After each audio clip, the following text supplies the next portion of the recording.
Maradona বলেছিলেন আমার জায়গা যে নিতে পারবে সে আর্জেন্টিনার সেরা খেলোয়াড় হতে পারবে। টেভেজ বলেছিল যে মেসিকে বুঝে না সে ফুটবল খেলাই বুঝে না।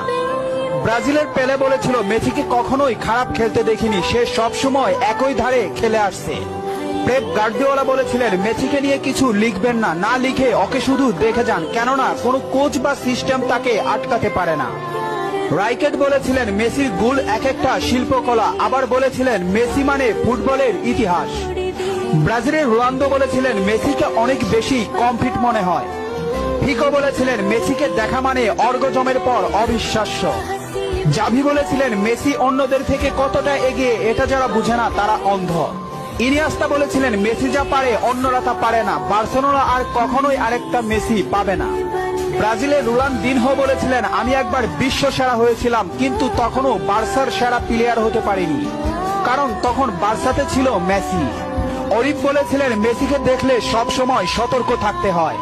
ইব্রাহিম মুভিজ বলেছিলেন মেসির বাঁ পায়ে যথেষ্ট, ডান পায়ের কোনো প্রয়োজনই নেই। খুলিদ বলেছিলেন মেসিকে দেখতে পাচ্ছি বলে আমরা ভাগ্যবান, কারণ মেসি ফুটবলের সৌন্দর্য। রোমারিও বলেছেন ও নিউটন আইনস্টাইনের মতো প্রতিনিয়ত নিজেকে ছাপিয়ে যাচ্ছে। আরজি বলেছেন লিওনেল মেসি বাস্তবে এত নম্র ও ভদ্র, অথচ মাঠে সে একটা আগুনের গোলা।